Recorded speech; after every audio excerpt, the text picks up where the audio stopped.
This is July the 5th, 1990, in Bethany Beach, Maryland. Delaware. And this is an interview of Uncle John. So, what are your thoughts, Uncle John, about the trip so far? I've enjoyed it. All I can say is more than it's the greatest time I've had in years. Really? It's almost as good as going to a book sale.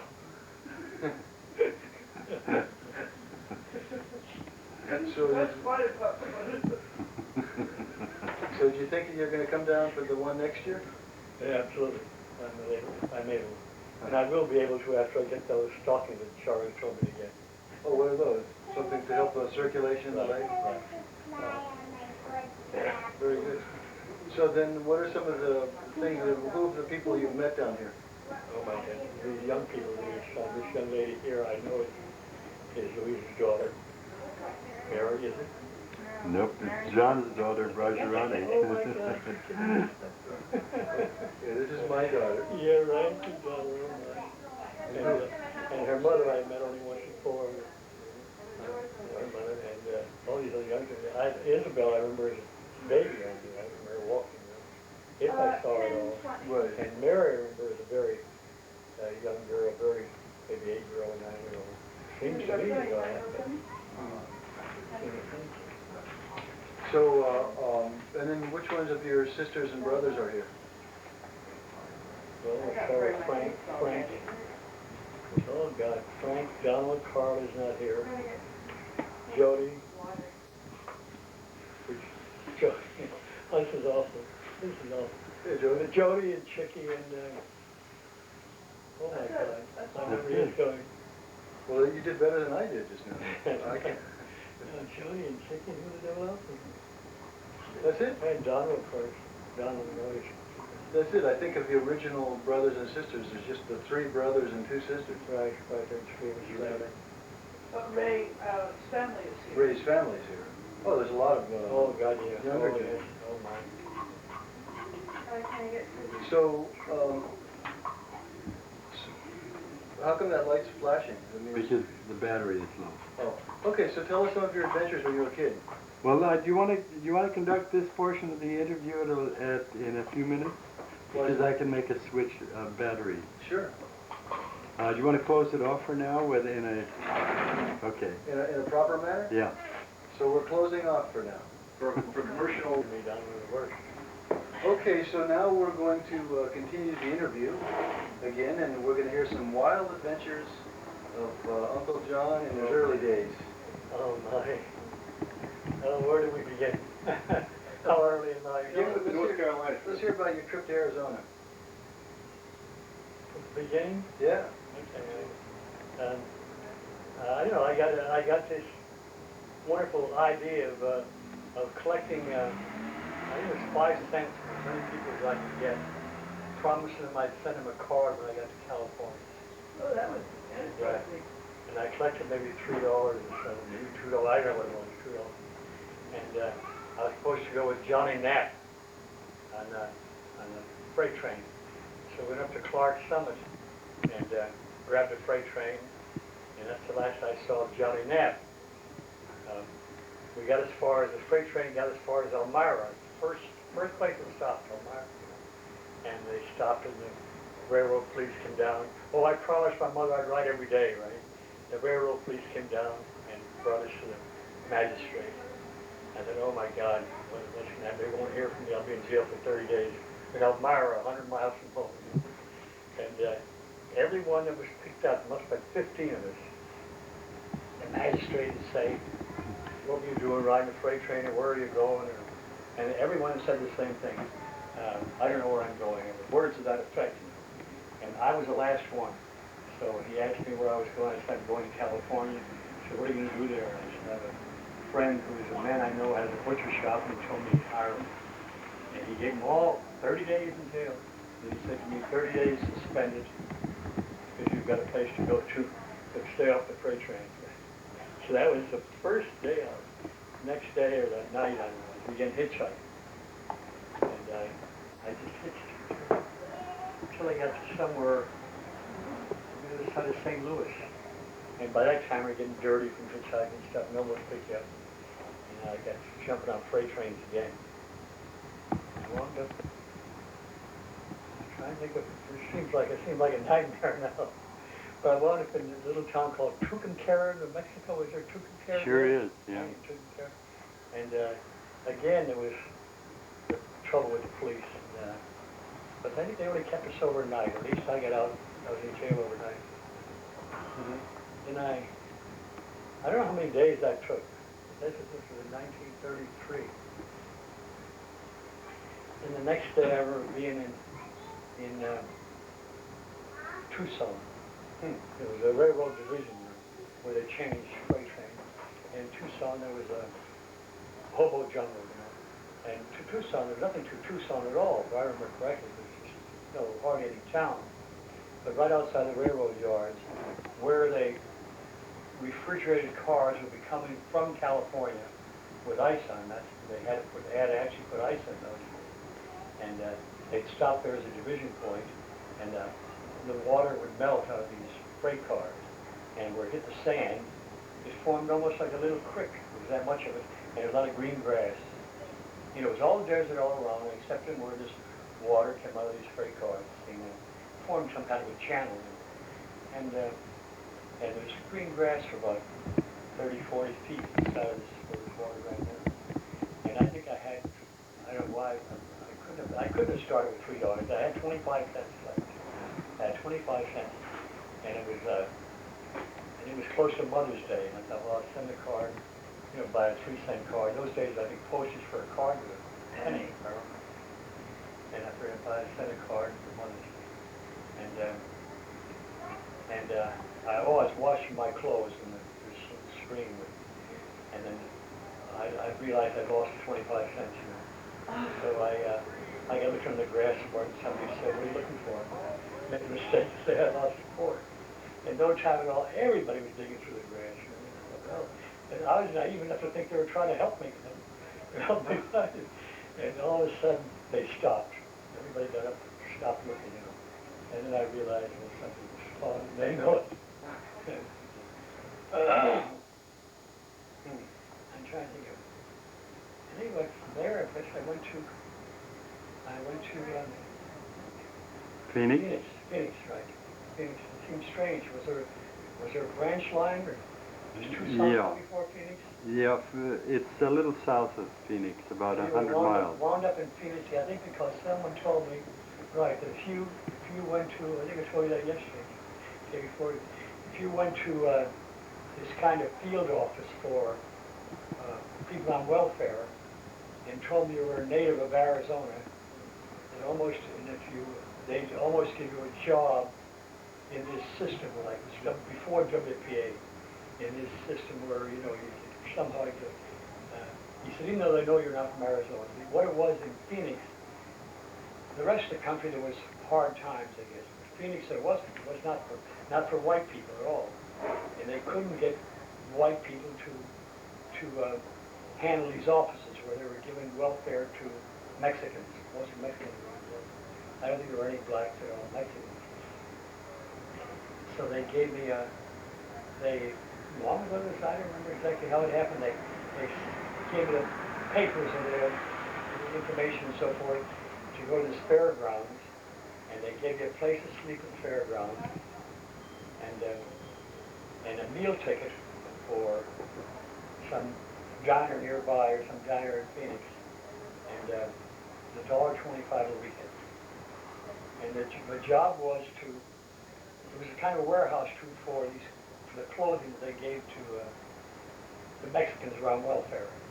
And the client would come up with a notice from the social worker saying she had a pair of trousers and a shirt. And our job was to, you know, find out what size he wanted, and then to stencil each one with the letters FERA, Federal Emergency Relief Administration. They were denim, and they had to be stenciled in this white, so they couldn't sell them anymore. And the shoes should get stamped on them in this one. And I stayed there for a time. And then I heard there was going to be some construction work, which would pay $40 a month in Oakland, outside of Oakland, Arizona. It was right on the Colorado River. It was a Mojave Indian reservation, and they were supposed to build an Indian school. I think at that time, before WPA, they had a thing they called PWA, Public Works Administration, and they were supposed to build this Indian school, and they were paid $40 a month to hire. And I know how it went, but if you volunteered to go and get ready, set it up until the money came through, that you get. Meantime, you just get something to eat. And so I went up there, and I remember correctly, I keep getting mixed up. But anyway, it was an awful long way from Phoenix. It was in northwestern Arizona. And I was there a few months, and nothing ever came of it. They just fed us, and that was it. We played cards all day. Money didn't come through or something for the Indian school. I went back to Phoenix. Anyway, all I know is I got together $5 for a bus trip to California. I wanted to get out of Phoenix. In those days, you couldn't hitchhike across the state line. Police would stop you if you were hitchhiking and send you back again. Wouldn't let you into California. You were riding a freight train. They shut down every freight train right at the border. Just send you back. You know, and so I heard that there was this Wildcat bus would take you into Los Angeles for $5. Oh, in the meantime, I met this man in somewhere in Phoenix or somewhere, and he told me, if you ever come to Los Angeles, he was going, looked me up, he said, you know, don't worry, everything will be all right. So I got this $5 together, I guess working for the state again, and rode this Wildcat bus for $5. It brought you from Phoenix by way of San Diego, and then up to Los Angeles.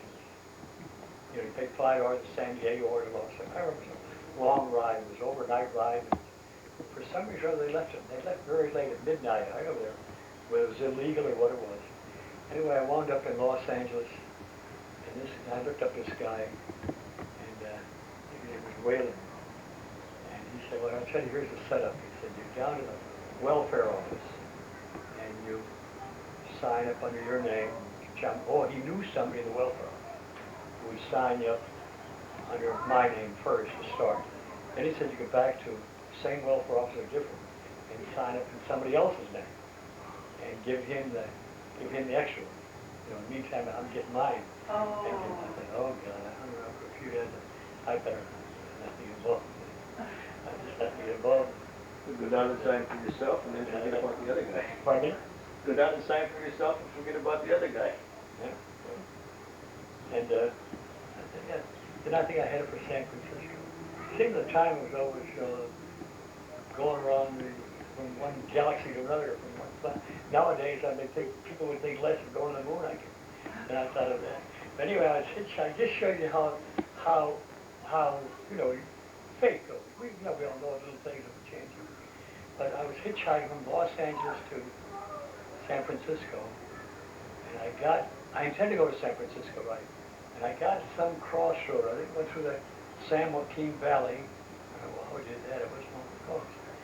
And some guy picked me up, and I said I was going to San Francisco. He said, oh, suddenly a thunderstorm came up. He was going to let me off at some turnoff, at some Y in the road. It would have been left to San Francisco, right to Stockton. And this sudden thunderstorm came up. It was terrible. We had lightning, thunder. About the time he should leave me off, so I said, well, I'm going to Stockton. Okay, so I went to Stockton. And then by that time, I began to realize they had these things set up, like welfare transients, you know. People that run the phone, like inquire there, give you a place to sleep, and if you can read and write at all, you can get a job clerking there. And I don't remember if they paid anything or not. And we got food. Anyway, while there, you know, writing people up as they come in, this man walked in, young man, and John Boyce. Turned out he's from Scranton, right near Scranton. And of course we got real friendly. And apparently what it was with him, he'd been married, and I think he had a child, 2 children. And he said he got along great with his wife. His mother-in-law was really unbelievable, you know. And he worked for the railroad, so he got a pass to go to California, thought just for a change, and then come back. But he said when he got out as far as California, he liked it so much he tore up the railroad pass, his return ticket, you know. And anyway, there he was on the bum in Stockton. So after a time, I don't know how we could have got any money together, but we must have. We took a boat from Stockton to San Francisco. And it's a channel of some kind. I don't know, can't imagine what it was or why it was. It was a channel. There was a boat on, like a ferry boat. And it took you from Stockton. Oh, in the meantime, while in Stockton, I guess I don't know how I could have been doing both, but I did. I remember working the harvest field, picking peas and picking spinach. You know, I don't understand it. This place in Stockton, I do remember being maybe only put in a couple more day a week or something at that kind of stuff. If you want to pick, you know, working for the state. If you want any money, you had to go out picking crops. And to pick a lot. Working all day, it would be 30 or 40 cents. And what it was is that I realized after that they when they picked up people like us, you know, bums, you know, for want of a better word, it was after they already had experts like Filipinos go through the field, you know, and we went over second picking, you know. They already went through it, and maybe they didn't get as much for the rate. Anyway, all I remember is the labor contractor was Filipino. And you work all day, and 20 or 40 cents. And it seemed like 40 cents was the maximum. Oh, I was trying to get enough money to go to San Francisco. And I do remember something else now. Even to this day, it frightened me. It seemed like every night, he and I, because he drank some, I guess I drank wine when I was a Spanish. And we used to stop and for 10 cents you'd buy a pint of muscatel wine. They had in these big barrels. I guess they had even furnished a container. And we'd get a pint of this muscatel wine. And there's a big park in Stockton. I don't forget, palm trees, long park. And we drink this muscatel wine. First thing we fall asleep. Sometimes even sleep all night in the park. And I've done it for a month or two, you know. And if I didn't, whatever it was decided, maybe decided to get out of there. I might have been there yet, you know, or I might have been dead. Just one of those old wine houses. And anyway, we went to San Francisco. I don't remember much about it. We were being there a few days.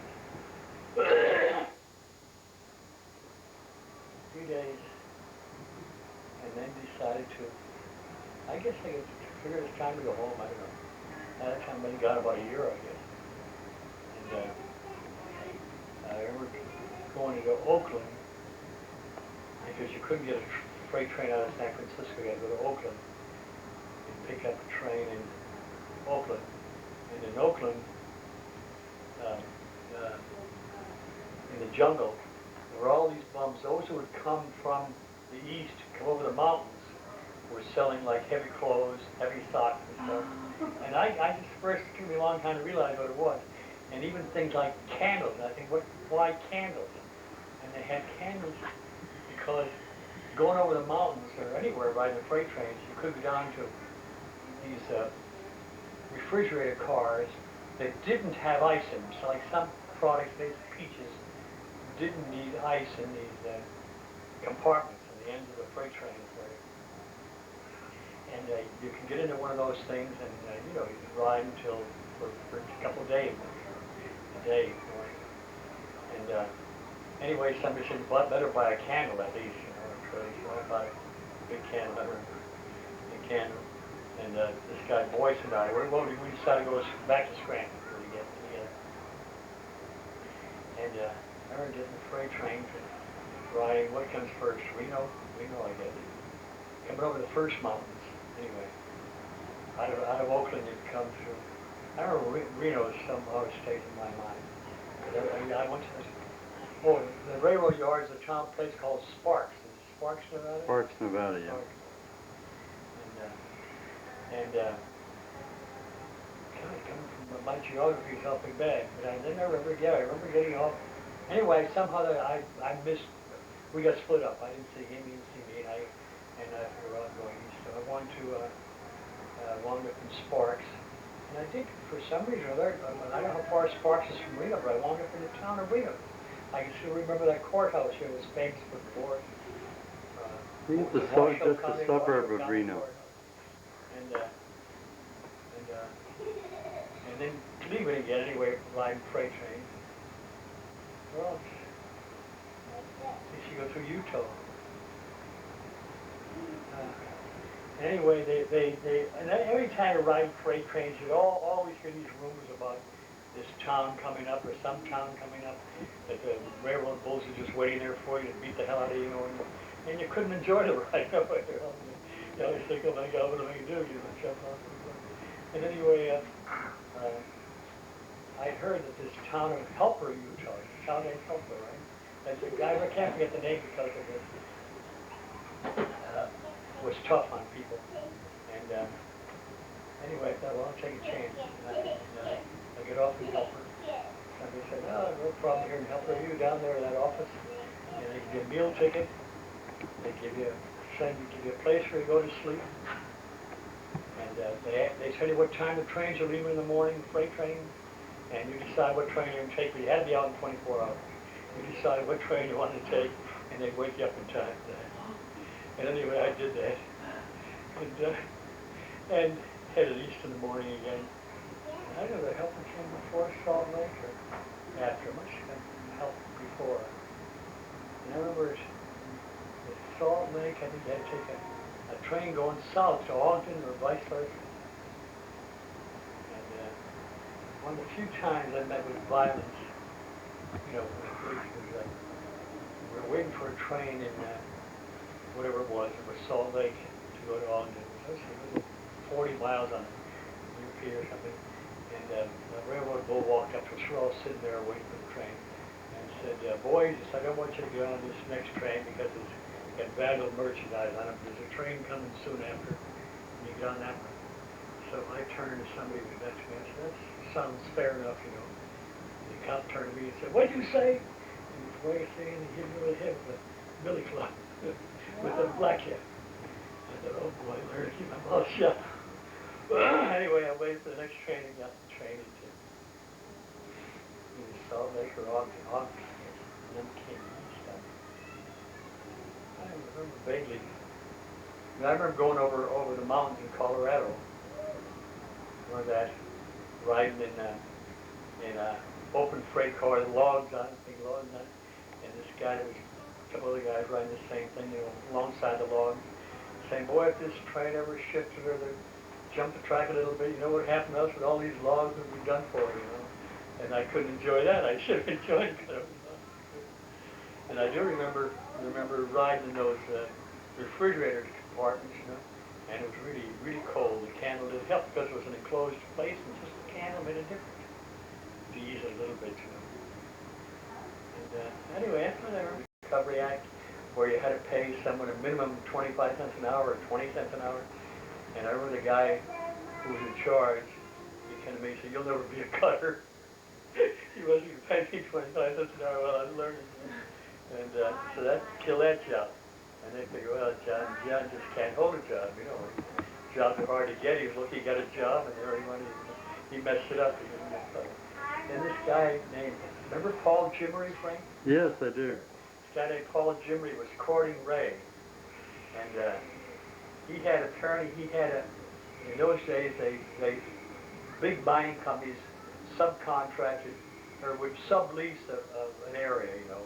Then the person who subleased it in turn would sublease. You'd be down maybe the fourth lessee or leasee, you know.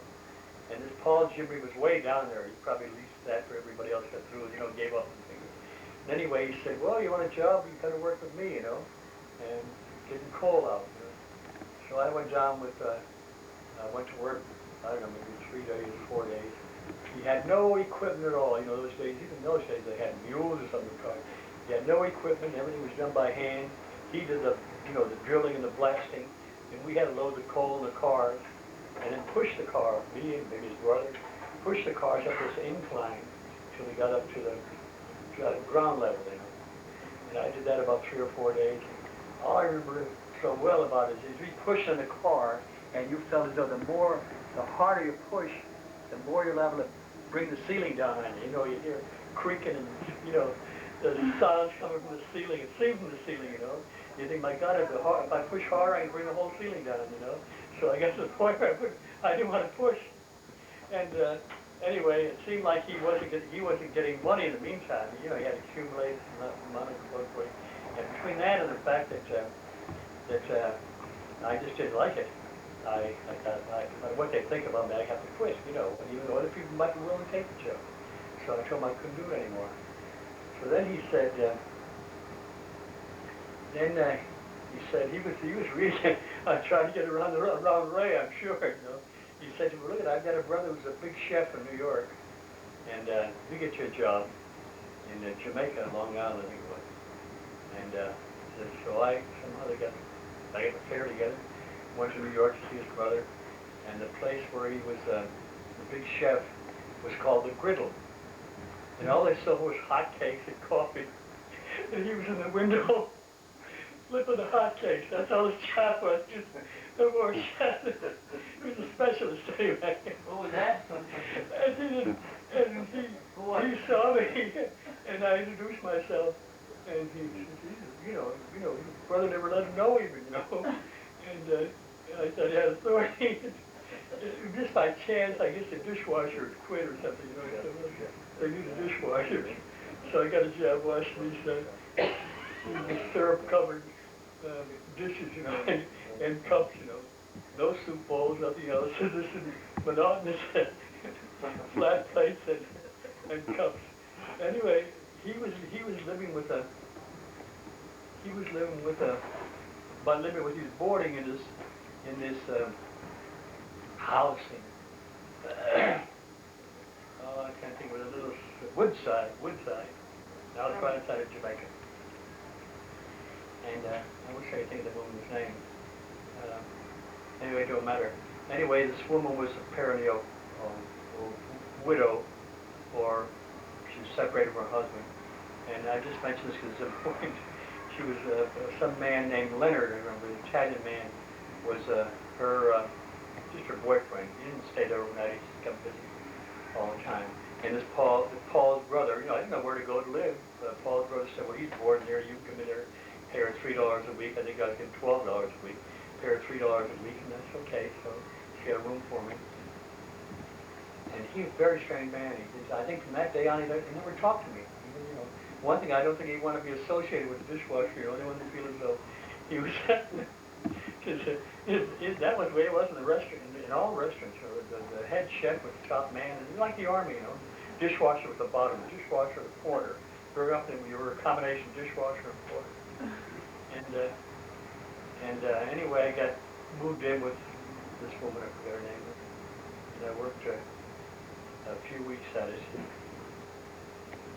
Sometime, I left that, I learned somehow that you could go downtown New York, on 6th Avenue, there's all these employment agencies in the second floor, where Rockefeller Center is now, maybe, I don't know, it was all in the 40s, there's all these employment agencies, all these signs outside, you know, wanted that so-and-so, and so-and-so cook and dishwasher, and every kind, truck driver, and, you know, great sound salaries, you know. But when you get up there and you gave them a deposit and it didn't amount to anything, you didn't get anything. Anyway, they always had openings for dishwashers. And if you paid a week's pay, you got a job. And I guess by the time I left that Griddle, I guess, I had to save some money. You know, $12 a week, you only paid $3 for board, and you ate pancakes, you'd save money in a few weeks. And I got other jobs anyway, washing dishes. And then I went back to Scranton on a visit. And that was, you know, I should have known then that I wasn't going to make it. But when I left home, I thought, well, I'm going to go to New York. I'll never forget this. There's a columnist you might have seen his columns, like, oh hell, Mick something. McIntyre? McIntyre, right. McIntyre. McIntyre used to write for the Daily News or something, you know, and I remember reading one of his columns once, and he said something about If you can't make it, go over to New York. You might as well. You can go to either end of the. You walk either east or west and jump off a pier, because if you can't make it in New York, you can't make it anywhere. So I thought, well, that's settled. You know, then old McIntyre said that. I can go to New York and I can make it. But then I kept trying one dishwashing job after another, and you get so busy. So it was so frustrating. You just quit in the middle of it. You know, before you even earned hardly enough to pay them for an AC again, or just about enough, you know. And either that or the manager of the restaurant working in cahoots with the agency would have you fired in a couple of weeks and you go back for another job, you know. I forget what I said. Hey, I went back to Scranton.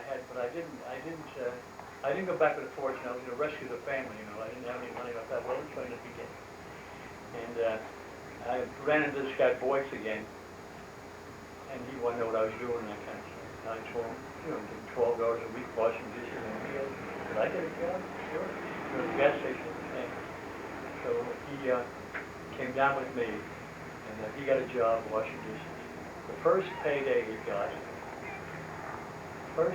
first payday, he said, well, let's celebrate, let's go out and do something to drink. So we went out, and we were out, so I think I was off the next day, and so was he. We were out. I got him a room with this Mrs. So-and-so, too. And that night we got back late, and we were standing, ready to go into the house, and somebody called and asked for information, some guy. And I guess they were half drunk too, and they offered us a drink out of a bottle, and we took a drink. First you got to talking and arguing, and this landlady, I forgot her name, put her head out the door and said, first thing tomorrow morning, I want you two bums out of here, you know. Just, I want you out of here. And so I thought, well, that's it. So in the morning I got up early, and this guy Boyce said, what do we do? I said, well, I don't know. I remember being in New York visiting a guy I'd met in Arizona named Tommy Sheldrick, maybe a year before. He had a room on 22nd Street, right off 8th Avenue. I thought, well, I know there's rooms on 22nd Street. That's how this is. I had no idea there's furnished rooms all over New York, signs everywhere.